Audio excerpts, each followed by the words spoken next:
Hey there, Detroit sports fanatics. I'm Taylor Phillips, and welcome to Taylor's Detroit Sports on Spreaker. You can also find this and all other episodes of Taylor's Detroit Sports on iHeartRadio. Straight and full Detroit and Michigan sports coverage 100% of the time. If you have any opinions on everything that's going on in the Detroit sports world, call in or send a text message live on the show at 231-429-3668. Also, you can add me on Facebook as Taylor Phillips, online at facebook.com/TaylorGatorPhillips14. Like my Facebook page, Taylor Phillips' Detroit Sports page. Join my Facebook group, Taylor Phillips' Detroit Sports Group. And follow me on Twitter at DT2Phillips with 2 L's.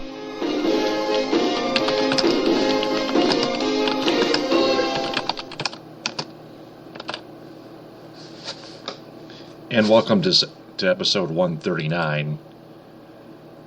As pissed off as I am about tonight's Red Wings game, I'll still play the music pad.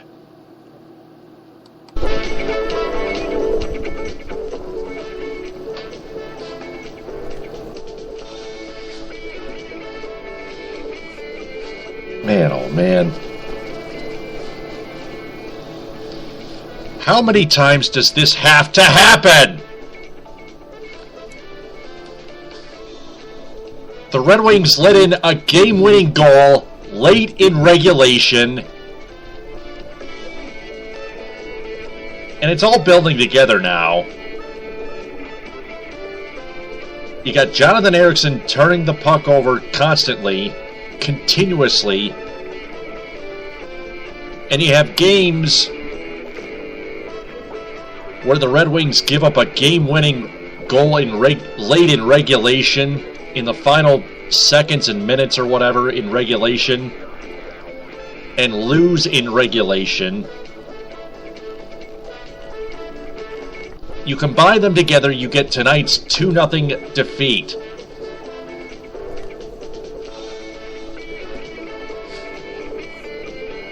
That is beyond disgraceful, pathetic, and unacceptable.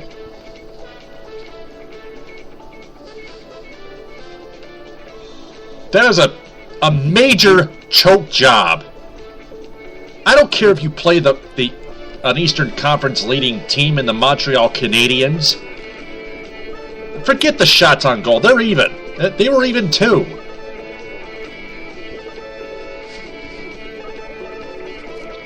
Ericsson turned the puck over.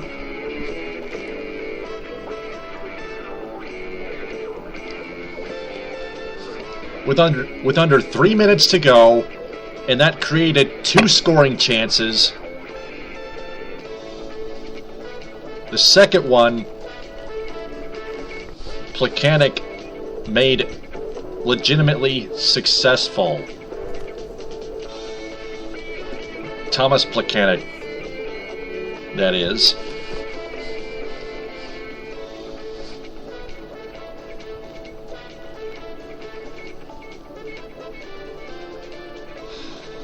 And don't blame Pavel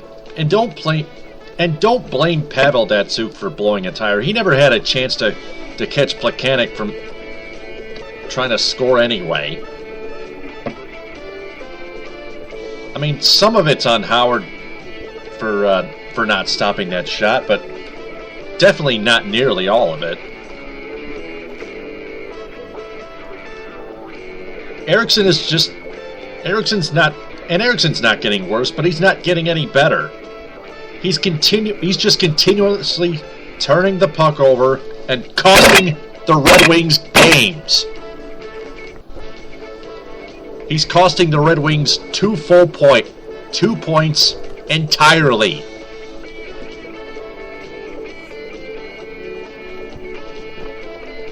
Max Pacioretty with the empty net goal.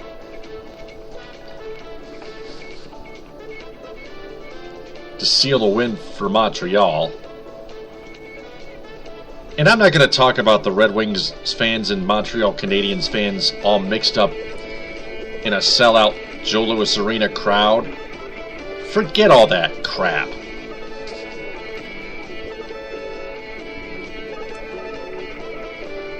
Homers are not welcome on this podcast either. I'm sorry, but if you want to make Homer comments, go listen to another podcast.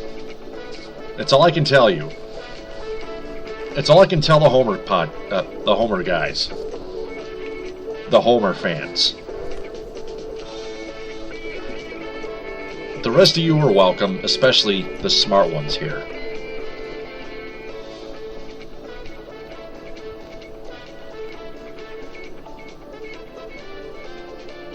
Because...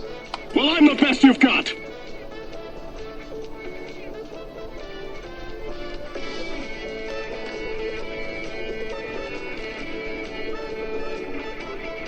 Yeah, give Carey Price credit.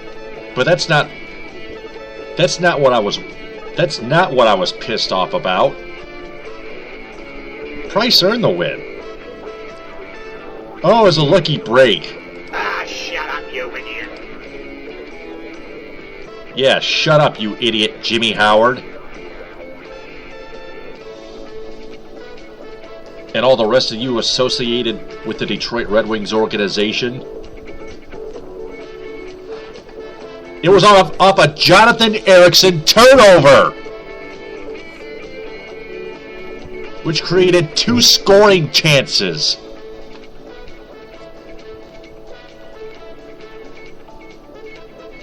Get off this team and quit. Otherwise, get injured for the rest of the season, and then get injured again for all of next season, and all of the season after that, and so on. Or get suspended for the rest of the season for viciously attacking a referee.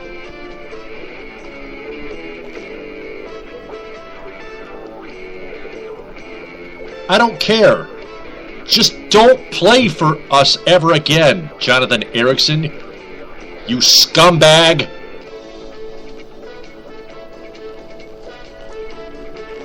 Your blast of a one-time slap shot, which is valuable, means nothing.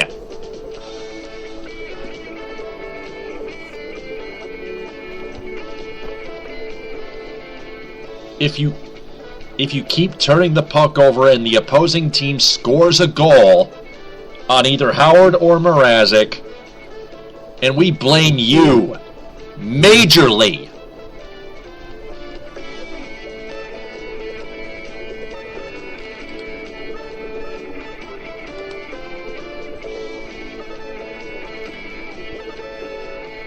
The rest of you, just get out of Joe Louis Arena and almost never come back.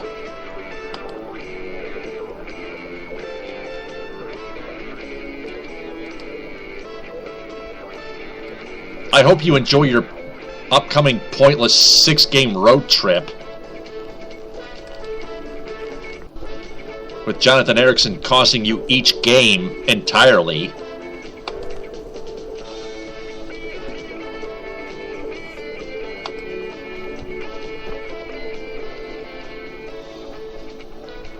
You want to live with that for the rest of your lives?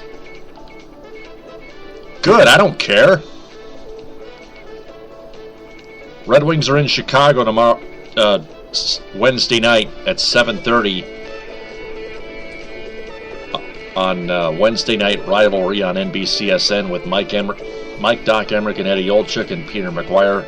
I think they're the best commentators in hockey broadcasting. They are.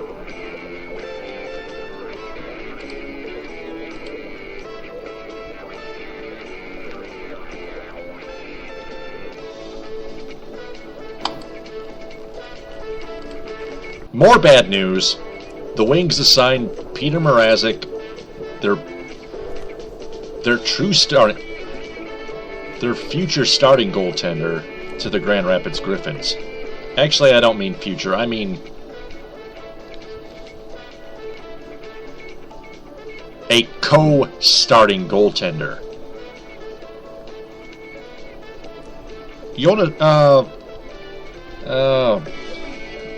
Jonas Gustafsson hasn't played in them. Hasn't played in like 2 or 3 months. He was a healthy scratch the past 2 games. Mrazek went 8-2-0 as the starter after Howard was injured. It was 13-5-1 with a 2.55 goals against average and a 909 save percentage during his extended stay in Detroit.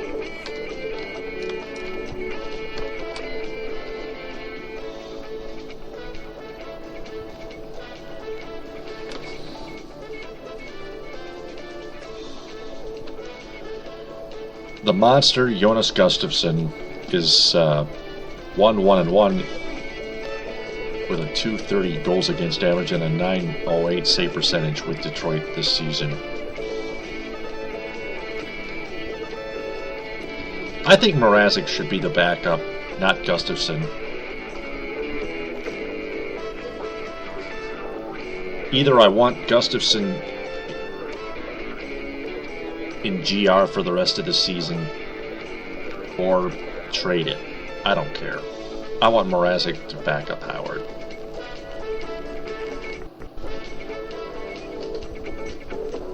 Mrazek is ready to stay. The Red Wings made another lazy, meaningless mistake, sending Peter Mrazek down to GR, to West Michigan.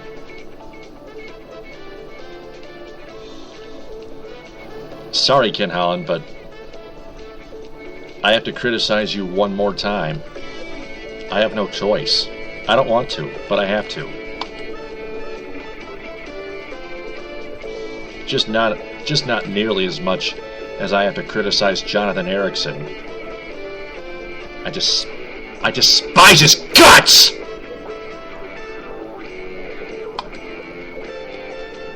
Let me just move on to the Lions, okay? MLive.com, Justin Rogers writes an article, 3 to watch at Combine. Detroit Lions could look to upgrade inconsistent right tackle spot, which is part of a sluggish offensive line. Finally! Leading up to the scouting combine, we'll highlight 3 intriguing prospects from key position groups who could interest the Detroit Lions. Today we look at offensive tackles. The first round option, Eric Flowers, E-R-E-C-K Flowers, from the Miami, Florida Hurricanes. Right tackle was a weak spot for the Lions last season, largely due to durability issues for a second consecutive year. It was also the position that gave up the most pass rush pressure by a significant margin. Flowers could play either side, allowing the Lions to flip Riley Reef to the right if they choose. There are some pass blocking technique concerns with the Miami product, but his big frame and strength would boost Detroit's run blocking immediately. His football character and toughness are universally praised, giving him long-term leadership potential. Flowers is also durable, missing just 1 game with a knee injury the past 3 seasons. The day 2 option, Darrell Williams from the Oklahoma Sooners, a physical, violent run blocker. Williams would be a natural fit on the right side. A 3-year starter for the Sooners, he won the team's Bob Kalsu Award for leadership. At 6'5" and 329 pounds, Williams will have no problem moving NFL defenders, but like many tackle prospects his size, there are concerns that his footwork will cause him problems in pass protection against the game's better speed rushers.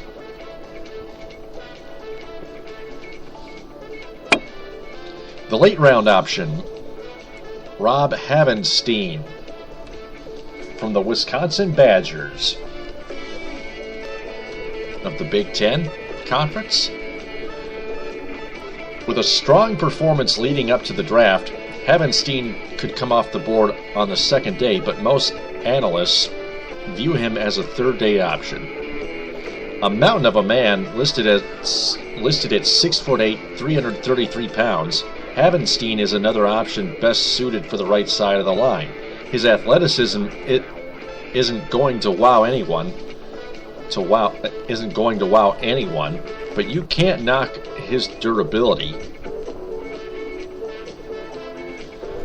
He started 42 consecutive games and appeared in a school record 54 for the Badgers.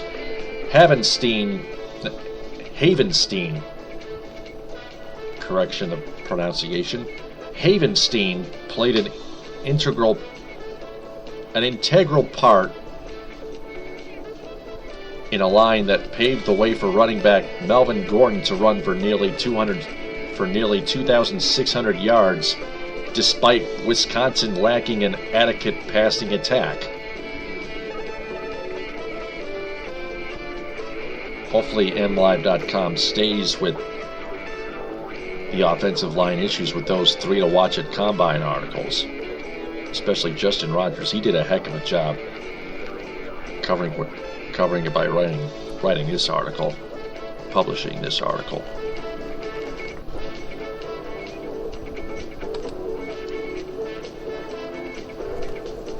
You can follow Justin Rogers on Twitter at Justin_Rogers. You can also email him jrogers@mlive.com.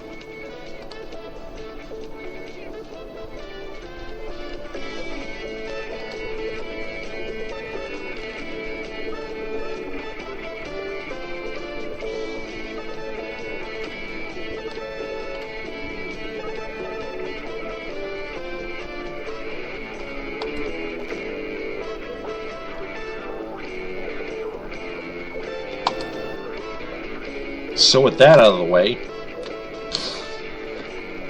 I finally shift to Michigan State and Michigan in college basketball.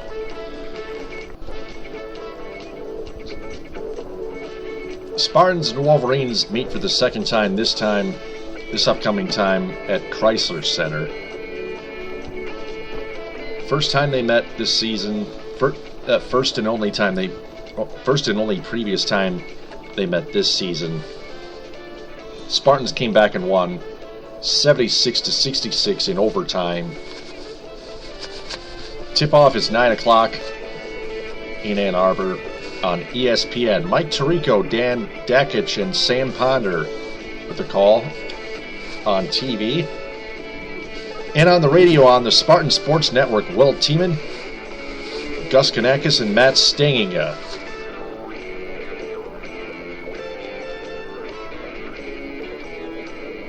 Will Tiemann does an excellent, fine job doing the play-by-play commentary for Michigan State basketball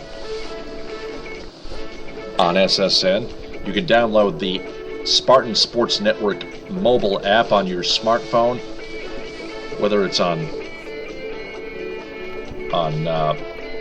your iPhone, Android, Google Play, BlackBerry. It doesn't matter. Samsung Galaxy, Microsoft phone. Yeah, there's such a thing as a Microsoft mobile phone.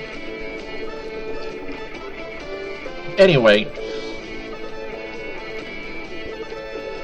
the opening tip: Michigan State travels to Ann Arbor for the second meeting of the season between the Spartans and Wolverines. MSU won the first contest 76-66 in overtime, outscoring U of M 10-0 in the extra period.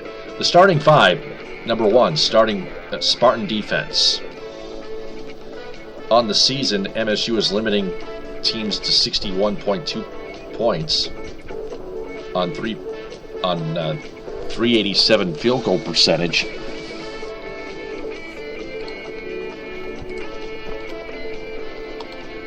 The let me just go ahead and come up with these facts here. The Spartans have won 2 in a row at Northwestern. First, 68-44 last week.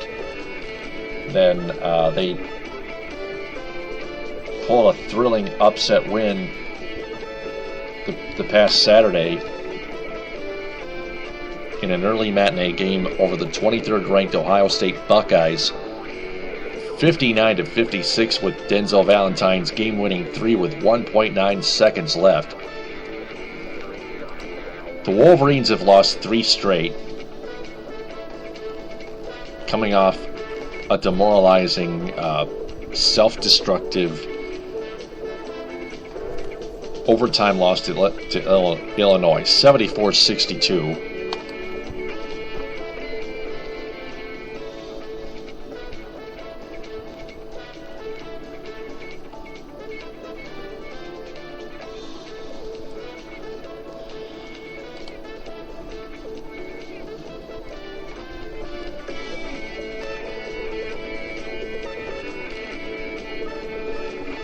The Wolverines are playing without Derek Walton Jr.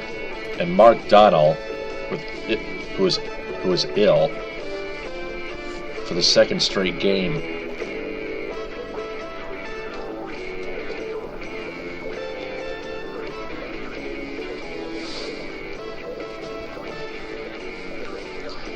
Spartans are 17-8 overall and 8-4 in the Big Ten. The Wolverines are 13-12 overall and 6-7 in the Big Ten. For all you Michigan fans out there, you can listen to the game on the radio on your MGO Blue to Go mobile app and on the Michigan Sports Network from IMG with Matt Shepard and Terry Mills on the call on the Michigan Sports Network.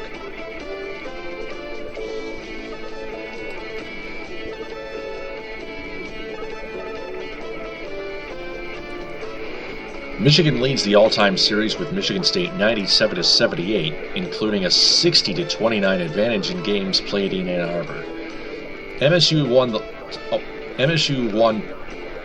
has won 22 of the last 31 games overall. Tom Izzo is 22-14 in his career against the Wolverines. John Beilein is 714-424 in his 37th season as a collegiate head coach, including 163 and 106 in his 8th season at Michigan.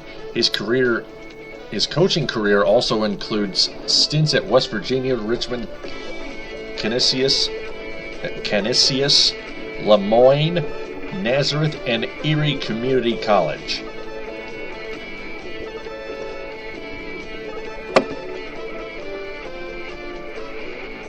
The last time the green and blue both met in Ann Arbor, the Wolverines defeated the Spartans 79-70 on last season on February 23rd, 2014. State jumped out to a 22-11 lead midway through the first half. But when Keith Appling picked up his second foul and went to the bench, Michigan immediately responded with a 10-0 run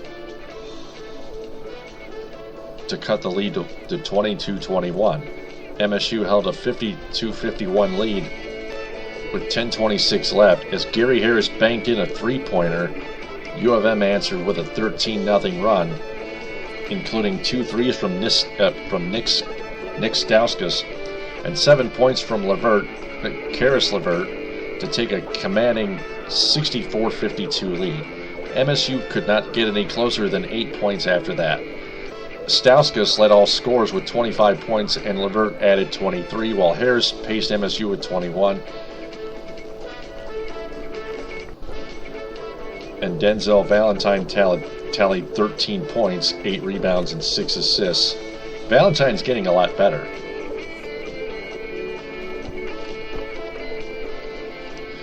Brandon Dawson missed the game with a broken hand. MSU shot 54.2% from the field. Dawson won't miss the game tomorrow. He won't miss this upcoming game tomorrow. But he also committed 13 turnovers compared to 3 for Michigan, resulting in a 14-0 edge in points off turnovers for the Wolverines. Michigan ranked second in the Big Ten Conference games in three-point field goal percentage defense. Three-point field goal percentage defense, 321, trailing only MSU 313. U of M is also second in the Big Ten, committing just 9.9 turnovers in conference play. Spike Albrecht has scored in double figures in 4 straight games, averaging 13.3 points. 40.8% of Michigan's field goal attempts are 40.8% of Michigan's field goal 40.8% of Michigan's field goal attempts are from 3-point range.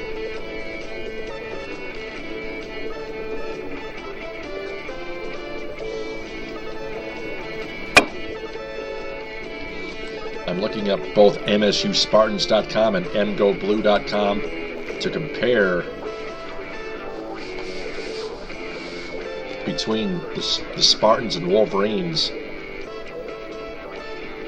in a more concise and precise, in-depth preview and matchup preview analysis for the game tomorrow in Ann Arbor.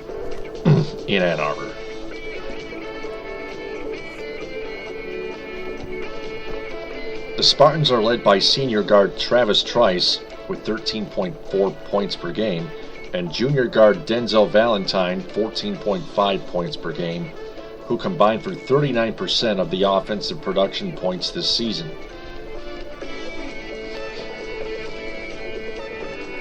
With a three-point ball becoming a large part of MSU's offense, the duo has made 62% of the Spartans' long-range buckets this season. 119 out of 191 three-point field goals out of attempts, and taken 61%, 297 of 477 field goal attempts of MSU's total three-point attempts. The Spartans have traditionally been a strong rebounding team and once again lead the Big Ten with 39 rebounds per game flat, including 11.8 offensive rebounds per game. 11.8 offensive rebounds per game. Brandon Dawson leads MSU in the conference with 10 per game flat. In fact, Dawson averages a double-double and has scored 11.9 points per game.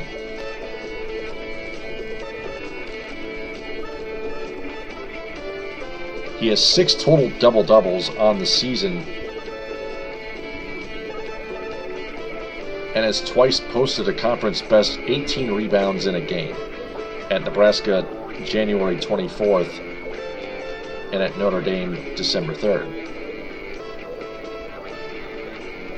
Michigan State ranks 4th in the nation and tops in the Big Ten in assists, averaging 17.4. Trice leads the Spartans with 135, 5.4 average per game, while Valentine is second with 100.8. 108. Valentine is second with 108. 108. 4.3 average per game. Valentine has become an all-around threat this season, averaging 14.5 points and six flat rebounds a game, thanks to shooting 44.1% from the floor and 43.3% from beyond the arc.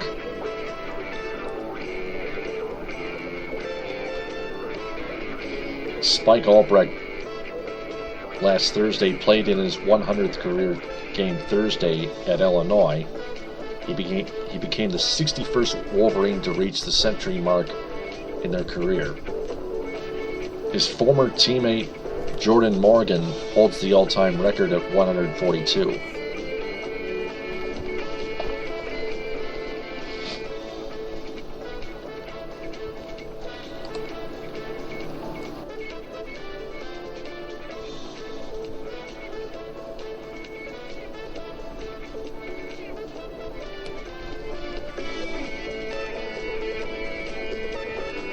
Let's see. What else do we got for Michigan here on MSUSpartans.com, huh?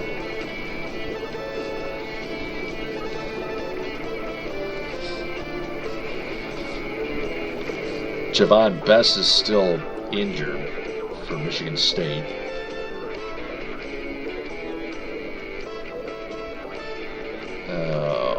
That's about it that I have for Michigan on MSUSpartans.com, unfortunately, but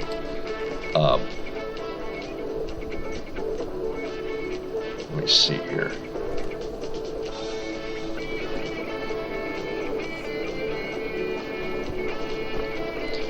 Albrecht has become a full-time starter for the Wolverines, especially since the injuries to Karis LeVert and Derek Walton Jr. In Albrecht's 12 career starts, he's averaging 7.5 points per game, 90 total, 2 rebounds flat per game, 24 total, 4.7 assists per game, 57 total, and 1 steal flat per game, 12 total. Albrecht has started 11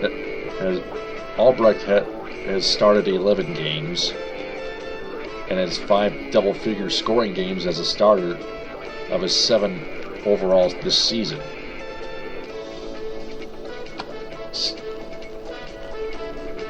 After not attempting a single free throw in the 12-game non-conference season, Albrecht has missed just 2 free throws in Big Ten play, shooting 92.3%, 24 for 26.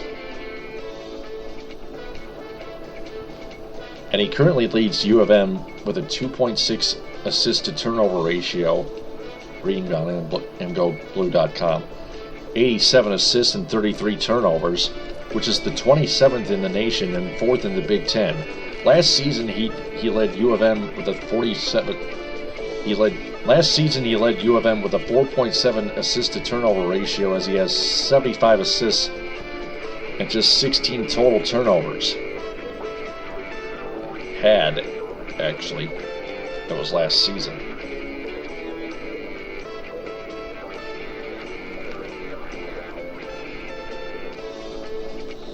So, the two X Factors for Michigan State are Travis Trice and Denzel Valentine. Oh, a third X Factor for Michigan State, Brandon Dawson. The only X Factor that I can come up with for Michigan is Spike Albrecht.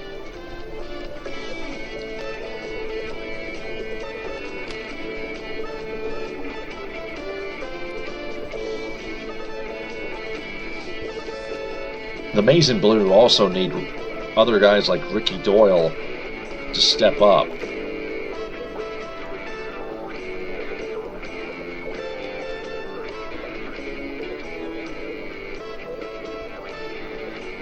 If the Wolverines want to beat the Spartans Tuesday night, Tuesday late night,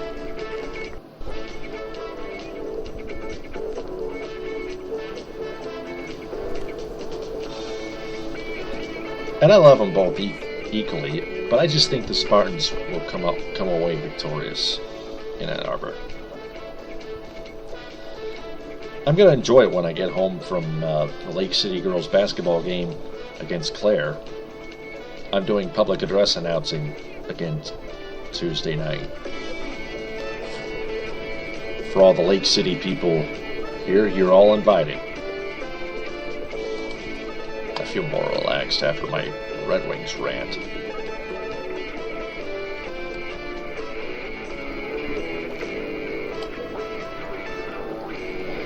So that's going to do it for Taylor's Detroit Sports episode 139. I hope all of you Detroit sports fans are educated. Thanks for downloading and listening if you did. Stay tuned for episode 140 coming up at a time to be decided. I will surprise you with it. You can also listen to this episode and all other episodes of Taylor's Detroit Sports on Spreaker and on iHeartRadio. Until then, this is Taylor Phillips saying so long. TTFN, ta-ta for now.